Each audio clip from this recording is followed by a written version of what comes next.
Simulan natin ang balitaan sa pastor na inaresto dahil umano sa pangahalay sa isang menor de edad na babae sa Caloocan. Pero giit ni pastor, hindi niya alam na bata pa pala ang biktima na karelasyon niya rin daw. Magbabalita si Dave Abuel. Sa bisa ng warrant of arrest, inaresto ng mga pulis Maynila ang pastor na ito dahil sa umunay pangahalay sa isang babaeng miyembro ng kanilang sekta sa Caloocan. Ang siste, minor de edad pa lang daw ang biktima ng una itong abusuhin ni Pastor Mike Moreno noong 2019. Noong una, mga panghihipo lang.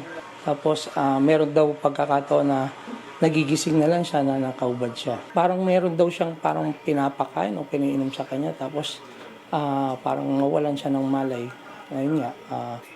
Pero meron namang pagkakataon na yung mga ilang beses daw itong nagawang pangahalay na kung saan meron naman siyang malay tao.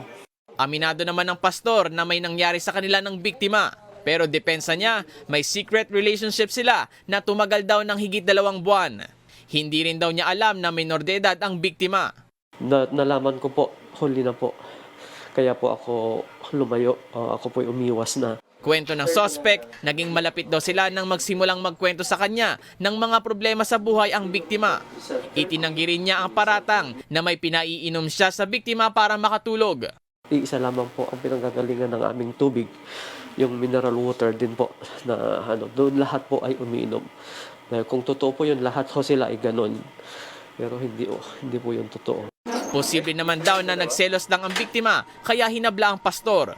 Nalaman daw kasi ng biktima na may komunikasyon pa rin ang pastor sa kanyang ex. Nahaharap sa mga kasong acts of lasciviousness at rape si Pastor Mike. Para sa 1PH, Dave Abuel, News 5. Gusto mo bang lagi kang updated sa mga balita? Aba, ay simple lang. Mag-subscribe ka na dito sa 1PH. I-click mo lang ang subscribe button at notification bell para hindi ka nahuhuli sa mga balitang dapat mong malaman.